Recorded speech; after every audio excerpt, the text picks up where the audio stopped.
Check.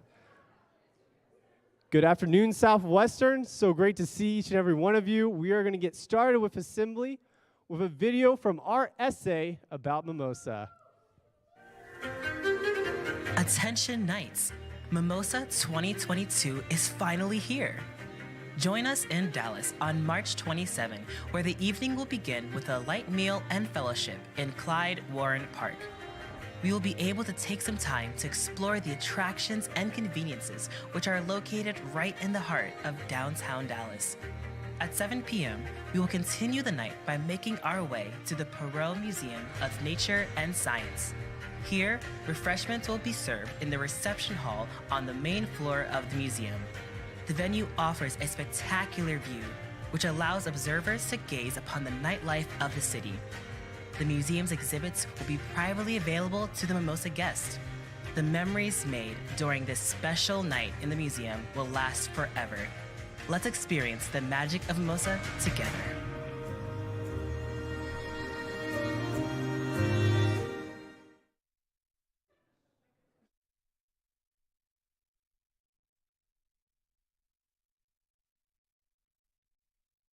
Hope you enjoyed the video, and we're really excited for Mimosa, so we want to invite you guys all out to come on March 27 at Perot Museum in Dallas. It is going to be at 7 p.m., so make sure that you guys are there at that time. You can get your food at the different food trucks that will be there at Clyde Warren Park beforehand, and then we'll all meet together for the reception. And also something exciting that we're going to be doing is a Mimosa proposal contest. So you guys can ask someone to banquet, and then you can record it, and at banquet we'll vote on who the best proposal goes to, and those people will receive tickets for half off.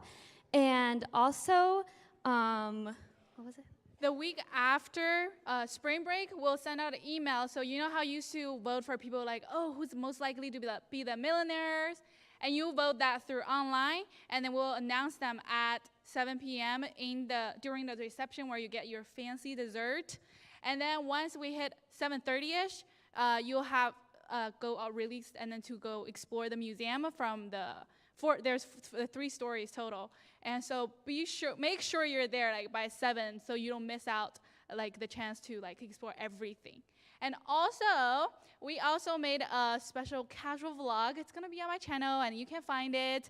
It's gonna be, we ran you guys through how this whole process, like we come to Clyde Warren, you can go to Clyde Warren whenever you wanted to, and there's millions of food trucks that you can choose to get your food from.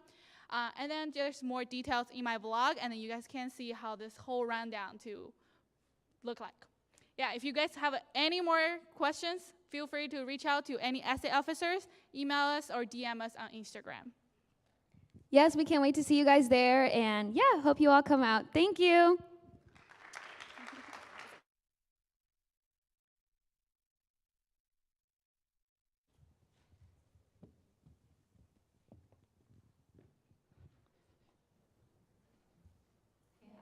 Yeah. Do you remember the launching competition from last year? No, I don't. What is it? Well, actually, it was a competition where all the entrepreneurs got to pitch their favorite business ideas for a chance to win cash prizes. Oh, how much can I win? Well, this year we're doing our Spark competition, so we changed the name, and you have potential to win. First place is going to be $1,500, second place wins $1,000, and third place wins $700. No strings attached. No strings attached. For all us broke college students, no strings attached. So what kind of business does it have to be? So there's 2 different categories. There's for profit and there's for nonprofit, for those that want to make the world a better place. Oh, so what do I need to do to sign up? So all you have to do is record a 3-minute video. You can do it selfie style, explaining your business pitch, and make it super simple, but submit it by March 11th. March 11th, got Yeah. it. Anything else I need to know? So if you guys are interested in joining the Spark competition, we're going to be having a Q&A at Pachero Room 104, and it's going to be next Tuesday at noon. So you guys can use the QR code and sign up for it, and there will be pizza. So don't come for just the pizza, but you guys can come for pizza. Yes, Yeah. can't wait to see you guys there. Yeah.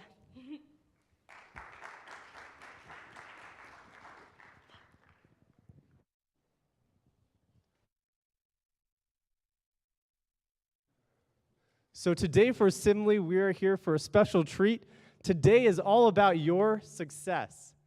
Today we're going to be talking about internships. Did you know that internships have been recognized as one of the best performance measurements for a student to indicate that they're going to have success in their career? So with all that being said, we have behind us some professionals and individuals, I would say, in my humble opinion, who exemplify success, who want to share with you how you can not only get an internship, but how you can capitalize on the internship to help you land that dream job that you want outside of the university. So behind me, we have some amazing individuals here who I'm going to let them introduce themselves. And will you join me in giving them a big round of applause just for being here today?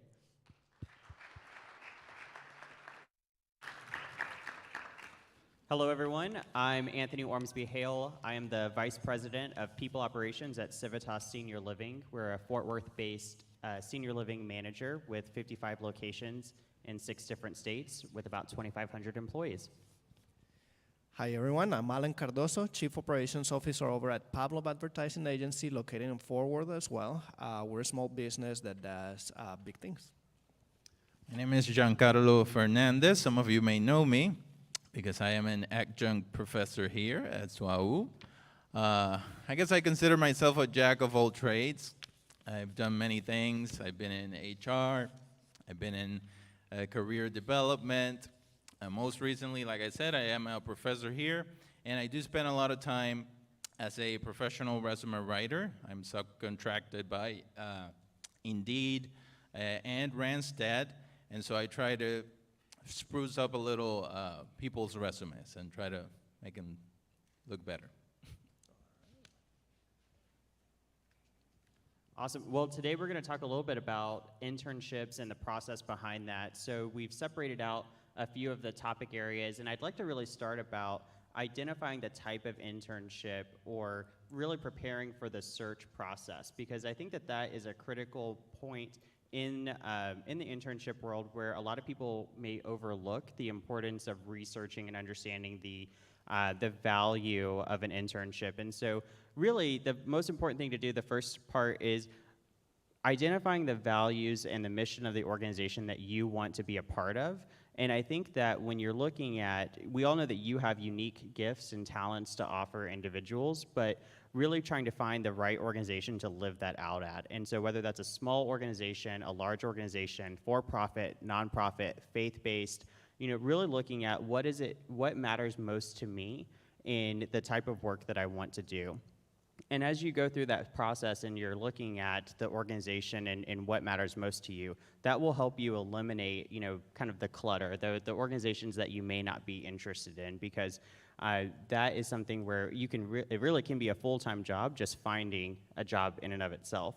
And so as you're going through and looking at that, I really want to take a moment to encourage you to really consider small organizations. I think a lot of times we go for the big impact of, you know, having a name brand organization that, you know, may be a very competitive internship, but the value that you can get by working at a smaller firm is really incredible, because you may have one-on-one time with chief operating officers, with CEOs, with entrepreneurs, whereas if you were to go work at, you know, a large organization, a Fortune 500 company, you may not necessarily get that valuable one-on-one time with with critical organization leaders. And so think about, you know, as you're going into that organization, what you can potentially get out of it outside of the work itself.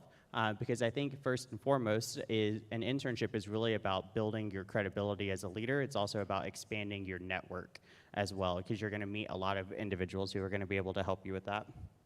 And then I think it's important to network early and network often. And one of the things I certainly didn't do well when I was in college was utilizing my college professors. You know, going back and talking to my professors about, this is the type of organization I want to be a part of, because I know particularly I try to cheat the system sometimes when I'm recruiting for interns, and I will, instead of maybe going to Handshake, which is a great tool, I might go straight to a college professor and say, hey, who's your brightest student? And we'll pay them a ton of money to come work for us, but I only want one recommendation. And so, and we've hired some really great folks that way. So if you're having those conversations with your professors, your instructors, with faculty members about, you know, I want to work for an organization that's doing something really awesome, you know, maybe in the world of, you know, whatever expertise that you have, then they can help make those recommendations for you. And then last but not least, I think about the value that you want to create in an organization. As you are, a lot of internships, unfortunately, aren't well managed. And so you could really end up, being an administrative assistant in the back end of some, copy room, making a ton of copies or getting someone coffee. But if you think about, and you were to walk up to any one of us and say, I can come to your organization and I can do X, Y, Z, that would help you stand out quite a bit in the internship process. And so I remember working with an intern who came up to us and they said, you guys really waste a lot of computers. And I didn't know that. All I knew was that, we took the outdated, slower computers and we replaced them, and I had no idea what we did with the other computers. And he said if I were able to reset them and we could use those as training computers, he actually ended up running this model and we saved about $60,000 a year because of the process that he put in place to recycle those computers. So not only was it more environmentally friendly, but he was able to save us a ton of money, and he was a high school senior, who he saw something in a company that I had worked at for years and never realized. So we actually ended up hiring him later on in life. But coming back to folks and really making those suggestions, thinking about that those are the ways to get an internship at an organization that really matters most to you. But going back, thinking through what matters most to you, what type of company do you want to live out your passion at, and then what kind of value can you bring to the organization? Wow, that's a good preface to what a good internship is able to do. So once you kind of identify the beginning part, now that you're on an internship, it's really, really important to consider what you need to do in order to succeed. For that, I'm going to give you 5 easy steps that I've seen the interns that have come through our company be able to succeed with. So the first one is beginning with the end in mind. And what do I mean by that? It's pretty simple. Once you are at that initial stage, you are going to really identify where do you want to be after you get hired. What is it that you like to do with your professional career? Don't take an internship just for taking an internship. Take an internship that is going to provide you something that is going to be able to enhance your career. So look at it from what is it that you want to do in the future. If you're into computers, if you're into marketing, if you're into nursing, whatever that case is, make sure that you already identify that objective before applying. Because by the time you're in that internship, you need to take advantage of that opportunity that you have right in hand. The second step that I say is perhaps pretty important is challenge assumptions. And what do I mean by challenging assumptions? Although there is always a saying that there are no stupid questions, there are stupid questions. And for that, my advice to you is ask the stupid questions, ask the non-stupid questions as well. Make sure that you get to learn everything on the environment. And he was mentioning an example. There is a lot of times when somebody ends up bringing coffee and all of that. But just like the example Anthony provided, being able to ask the questions, what are these computers doing? And then from there, coming up with an idea is going to make a difference. And the difference is going to be you, nobody else. As employees, in all honesty, when we have new interns, the reality is that we also have our own jobs, and our jobs may not be to cater every need that you may have, but the way you're going to be able to learn from that is always asking. But before you do that, also my suggestion is research. There are a lot of times that a simple Google research nowadays can give you an answer to something that you're looking for. And perhaps the way to approach the people that you're working with, your colleagues, is instead of making the question, just say, hey, what do you think about this option or opportunity, or this that I found? Does that apply to what I'm doing? As opposed to coming and just waiting for an answer to be given to you. So in other words, start being more proactive about it. Step number 3 on this, shift paradigms. What do I mean by shifting paradigms? Forget the status quo. And what is that? Ask for more responsibilities. Ask for more opportunities. Believe me, the world is your oyster, but at the same time, you need to take advantage of that. As employees, as coworkers, we're not always going to come to you with, hey, here's the task for today. Because again, Those people also have their own jobs. So your opportunity is to identify what is it that they are doing that you want to learn and insert yourself. Is there something that you want to do in that career? Let's say, for instance, in my experience, marketing, advertising.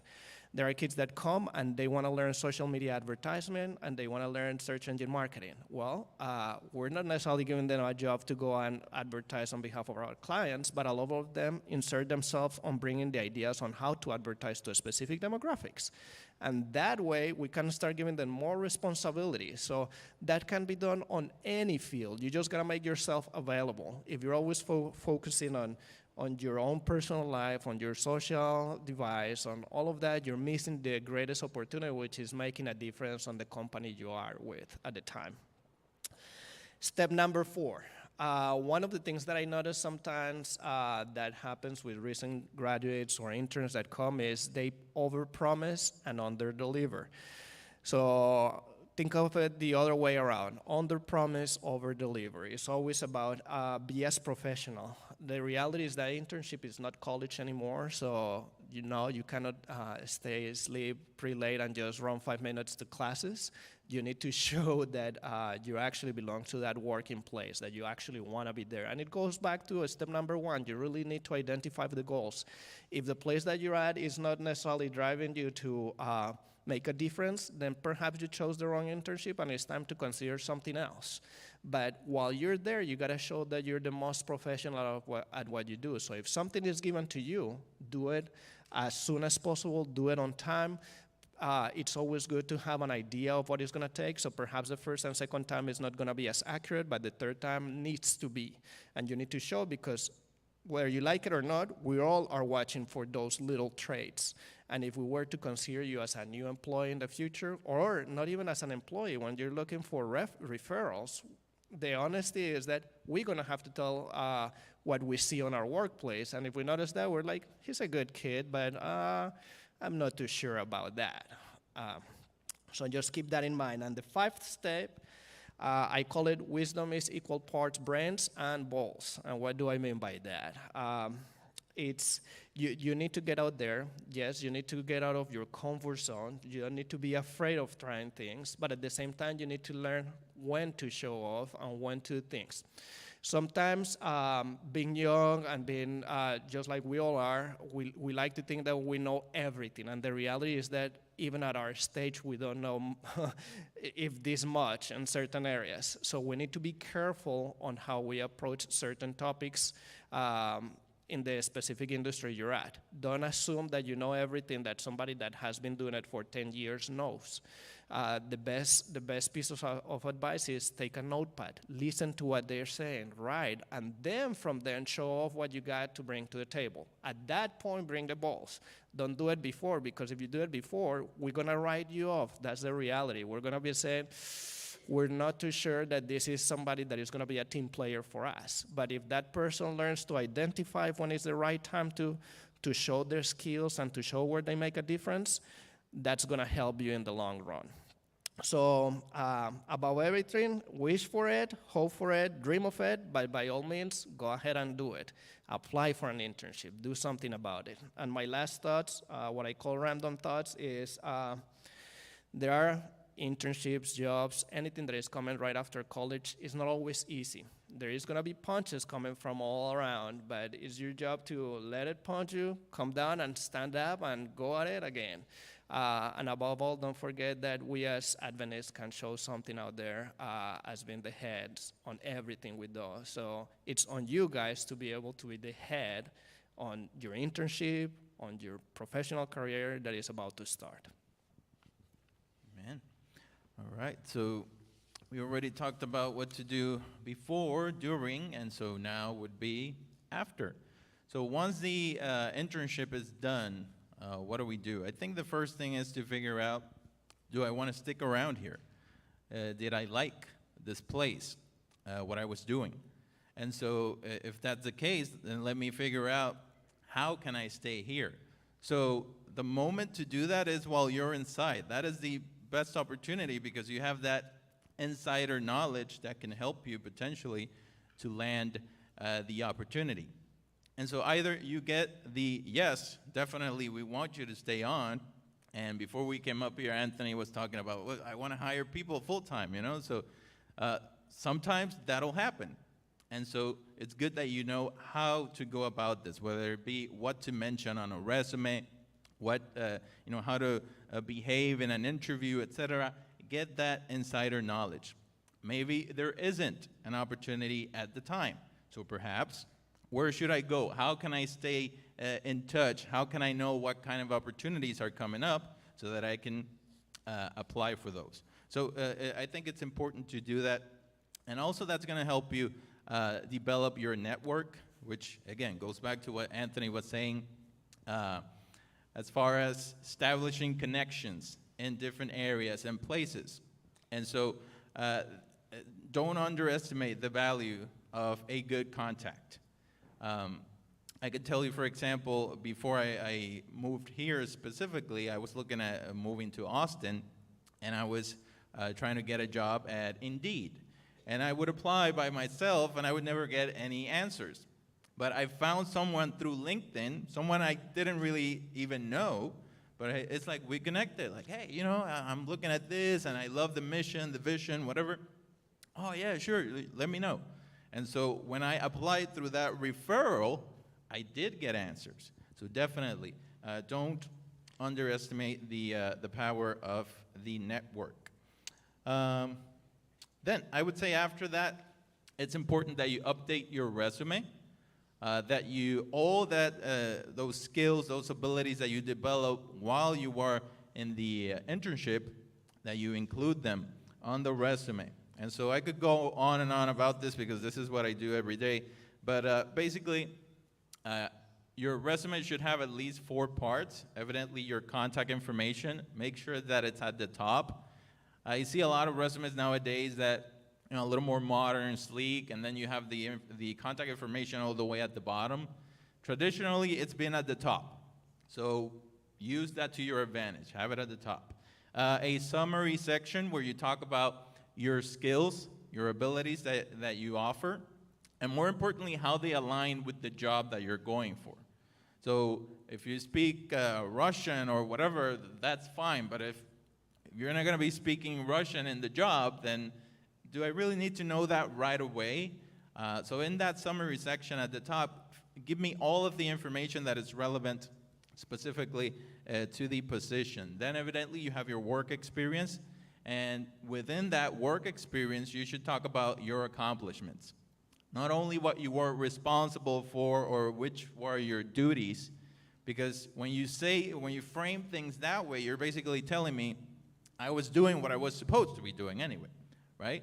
So frame it in a way that's impactful, that's you doing something that has a positive effect. And finally, the education, evidently, that's important. Even if your degree, if you haven't completed your degree, it's important that you have it. And you can say credits towards. Make sure that you list the degree, because if the company is asking for someone who has a bachelor's, chances are that the applicant tracking systems, the systems that scan the documents that people submit online, are going to be looking for that keyword. And you can have the keyword in there, even if you haven't finished the degree, so make sure that you have that. I did also want to make a note. I see another section that seems to be very prevalent, particularly among recent graduates and such, interests, personal interests, extracurricular activities. I'd be careful with that, because a lot of times people stereotype because of certain activities that you may engage in. And so let's say that you're the wrestling team captain. And so that may trigger people to think that, well, this person must be a meathead or something like that. Or, one of my hobbies is hunting. And so I'm a vegan, so, I could feel some kind of way. And so there are biases that often come into that. It may sound funny, it may sound crazy, but believe me, I've been in rooms where this actually has happened. They might not tell you that, but I've seen it happen. So you want to be careful with that. I would say if you have insider information, again, going back to the insider information, and you know that people maybe have certain interests that align with the things that you've done, sure, you know, that's going to be a great conversation starter. It's going to make you memorable. And speaking of memorable, if you've had situations in your life, in your career, that are kind of strange, I would say that's a good thing to have on a resume. And I'll give you some examples. And I always talk about this when I talk about resumes. I had a gentleman once who I helped with a resume that had plane crash survivor in it. And you may think, well, what does that have to do with any kind of job? Well, nothing. I mean, absolutely nothing. But it made me want to talk to that person as to, I want to know, how is it that this happened? And to this day, I mean, it's been like 5-7 years, I still remember that gentleman because he's the plane crash survivor guy. And so most recently, I had someone, speaking of internships, obtain an internship but wasn't able to do it. I'm like, why do you have it on your resume? You weren't able to go and do it. It was with the Charlotte Hornets, the NBA team. And so because the university didn't have an out-of-state type of program situation, this person couldn't go and complete the internship. But he had gotten the internship. Now, me, as a basketball lover, I love the NBA. To me, that was like, oh, you know, that's really interesting. It's kind of tragic, too, that you would get such an internship and not being able to do it. But again, that stuck in my mind. And so when I think back of candidates, it's like, oh, you know, that's that person. So when you have things like that that make you memorable in that way, yeah, sure, use it to your advantage. And then start job searching, because now you have a good experience that you can use on your resume, as we already established. And it's time to go out there and find that opportunity. And in that process, make sure that you prepare for interviews, all right? I think it's important that we prepare for questions such as, you know, the broad, generic, well, where do you see yourself in 10 years? And what's your weakness? Or, you know, things like that that really don't measure anything, but employers tend to ask those type of questions. But try to focus on specific situations that you've encountered throughout your life, your career. And there's an acronym, some of you might be familiar with it, STAR.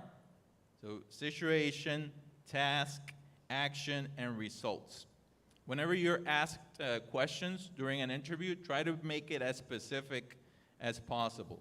And think of the skill that they're trying to determine if you have. And so you can anticipate a lot of the questions that they're going to throw at you. So for example, if you're going for a sales job, what's sales? Well, you're trying to convince people to buy something, right? So you have to be persuasive. So think back of a time when you convinced someone to do something. And so that's going to help you have an answer to one of those potential questions that you will be asked. And so throughout this process, you know, to finish, there are a lot of resources out there, whether it be to help you with your resume, to help you with your interview skills, free resources. Evidently here, we have career pathways. You can get help there. The state has career centers that are run by the state. Those are free as well. There are certified resume writers there. I used to work at such a place. And there are fee-based services as well, such as Indeed, where you can go and pay, and either someone can tell you, hey, these are the things that you should improve on a resume, or they'll actually even do it for you. So certainly, there's a lot of resources out there, but I would say ultimately those main areas are the ones that we should focus on after the internship is done.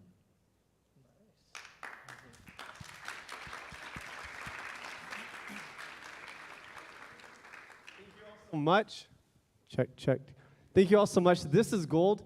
And I just want you all to know, when I was in your shoes, I would have given anything to have this. So, gentlemen, thank you so much for your time. At this time, we have some Q&As.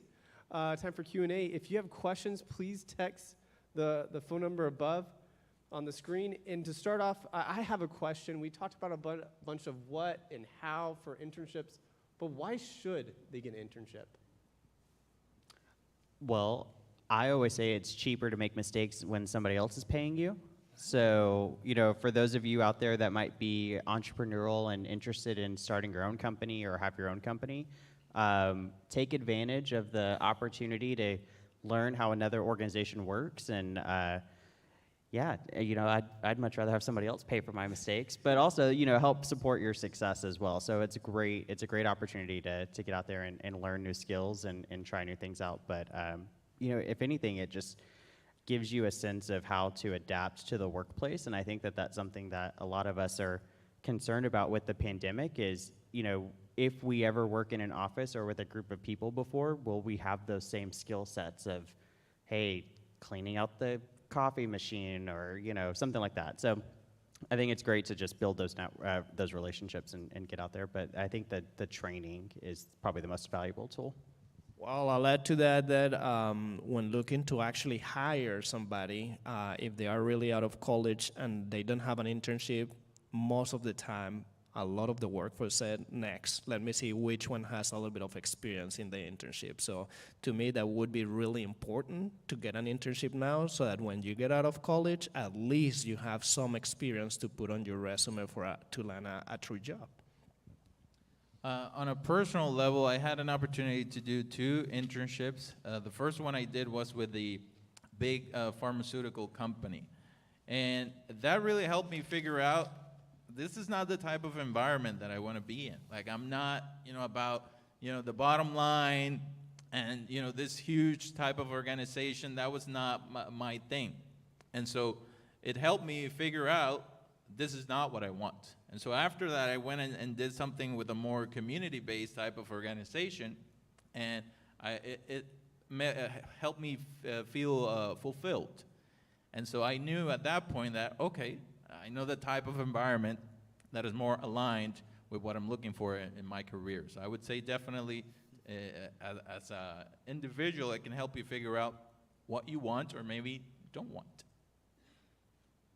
Absolutely. We have some really great questions. Keep them coming. But one of the questions was, how do you beat the nerves of not knowing much as a new graduate at your job or in an internship? How can you come again? I'll rephrase it. How can you beat the nerves of going into an internship, being fresh, not really knowing what you're getting to, being your first time? How would you approach that? I find it pretty easy in a way. What you need to remember is that everybody on that environment that you're going to already know about the process of interns. So they, I don't want to be mean about it, but they know that perhaps the bar is pretty low. So what you need to be comfortable with is that if you really follow the 5 simple steps and everything that we're telling you, you're just going to succeed right out of the bat. And then you're going to be really comfortable with the environment that you're going to be in. So to me, it's don't really worry about that effect, that nerve, but actually go in and show that you're confident about what you're learning. Listen, take your notepad, put attention, really look for the cues. And after you find the cues, in the first couple of days, it's going to be all over, and now you're going to be really part of the team. So that would be my suggestion. I think the psychology professor may hate me for saying this, so correct me. So there's a really great TED Talk that I really like, and it's Dr. Amy Cuddy. She did some really great research on power posing, and so basically fake it till you make it. And if in her research said 30 seconds before you go into a job interview, go in and lift your hands up above your head, make yourself really kind of big. And she explains it much better than I did. I did not do well in that class in college, but it basically is giving yourself that confidence. And as you continue to go through, we're all nervous. I'm nervous right now, and I think no matter how many presentations we always do. So accepting that as part of the facts of life, but fake it till you make it. Yeah, I wanted to make a comment on that. I think it's normal that we would be anxious, worried, scared even, of going into a type of situation that we'd never found ourselves in. So first of all, that's normal. The other thing I would say is, I mean, ultimately, what's the worst that could happen?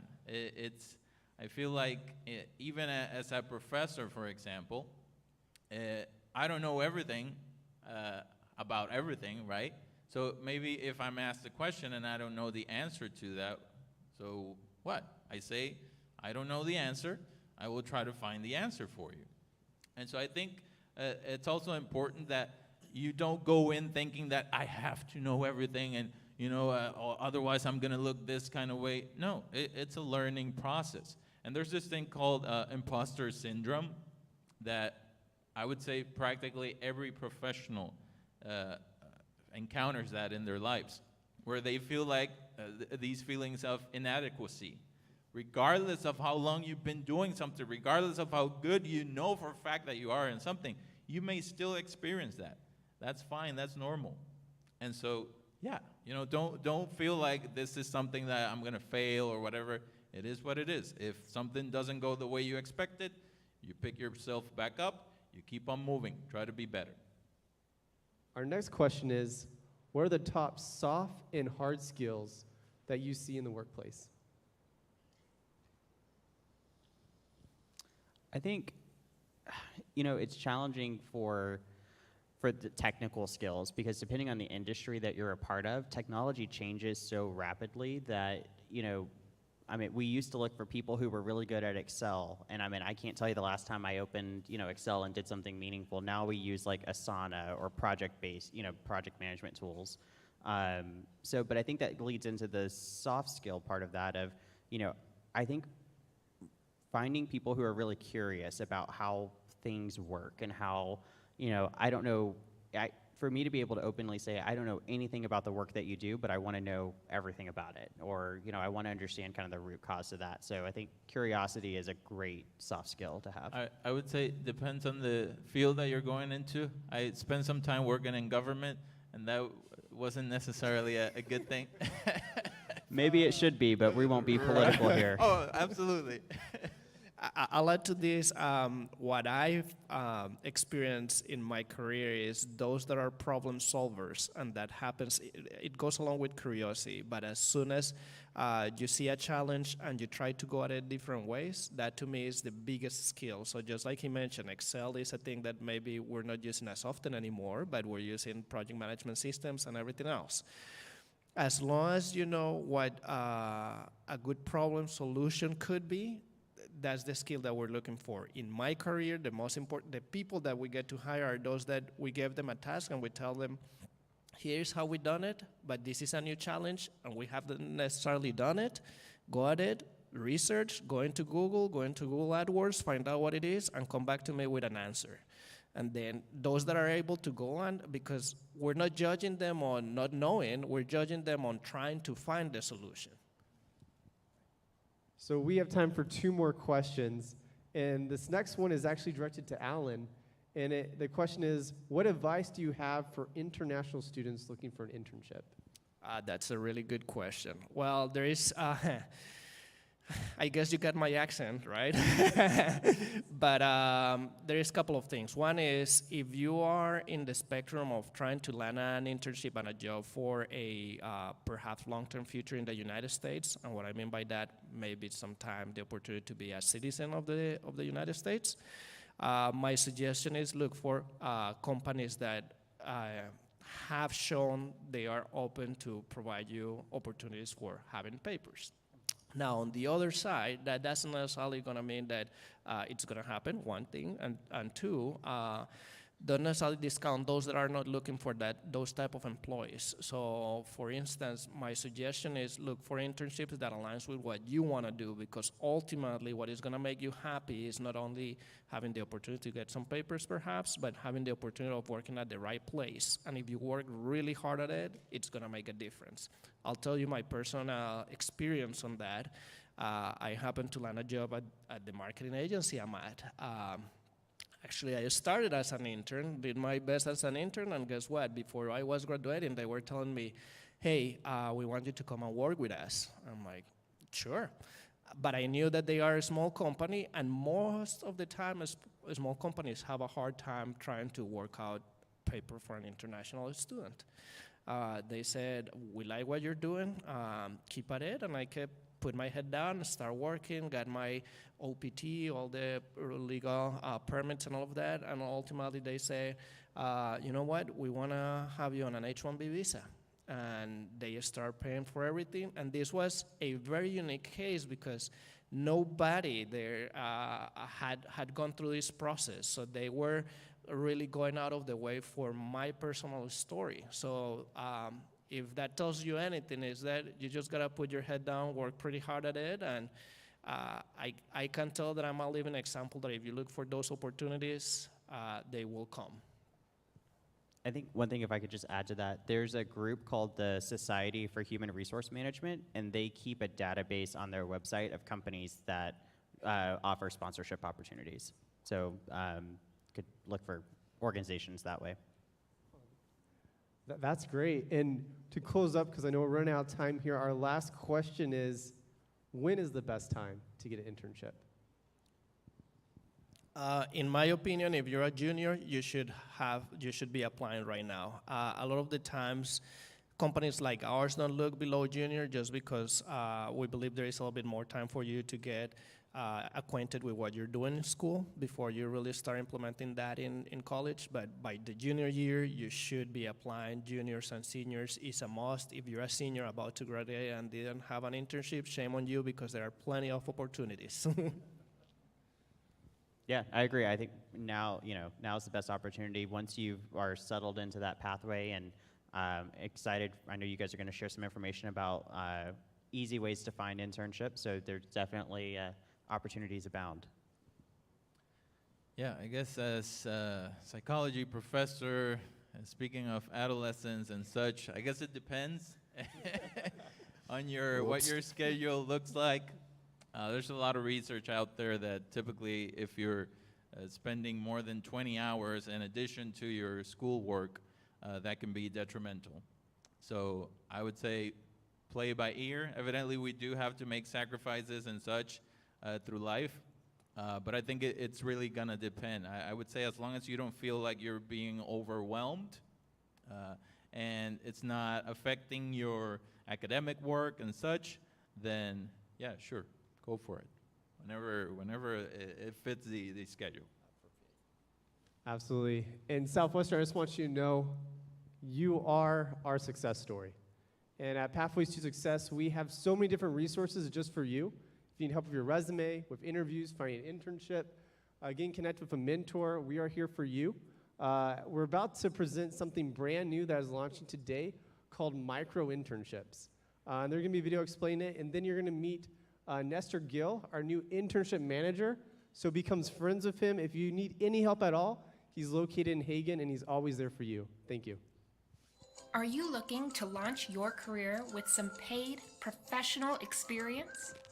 It's time to check out micro internships. These short-term, paid, typically remote, project-based experiences are perfect for students and recent alumni looking to get real-world experience on their resumes, explore career options, and expand their networks. These are perfect opportunities for career launchers with erratic or just hectic schedules. Getting started is easy. First, you'll want to set up an account with Parker DEWEY. When setting up your education section, it will be important to add your school. That way, if companies post micro internships that are only available to your institution, you will be able to see them. Once your profile is set up, you'll start applying to the projects that interest you. Because the companies posting micro internships are looking for immediate assistance, the posted opportunities change on a very regular basis. You'll increase your chances of being selected by checking Parker DEWEY often and applying as soon as possible when you see something that interests you. The application questions serve both as the application and, in most cases, the interview, meaning you'll want to take great care in answering them thoughtfully and thoroughly. Parker DEWEY will let you know when you've been selected for a micro internship and send you the contact information for the company you're working with. Congratulations! You are now on your way to gaining valuable, paid work experience.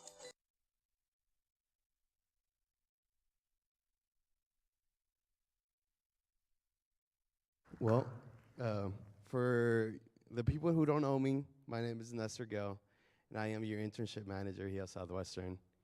I just want to let you know that Pathways to Success is here to help you. I know from personal experience, I didn't get this help when I was here in school, so that's why I'm here to provide it for you guys. We're located in Hagen. If you guys never been to Hagen, it's right in front of the gym. My office is literally the one closest to the gym parking lot. So if you guys, my door is always open. If you guys need help with your resume, interview skills, we have all the systems to help you succeed. Now, I just want to say again, thank you for all the speakers for coming out. This was so beneficial to our students, and yeah, thank you.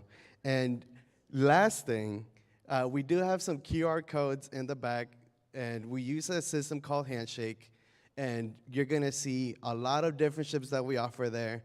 And if you just literally go to the Welcome Center, which is right by the restrooms, there's a bunch of QR codes for sophomore, juniors, and seniors, and freshmen as well that can sign up for micro internships as well. So guys, thank you for your time, and I'm gonna have Austin come up and have the last prayer for us.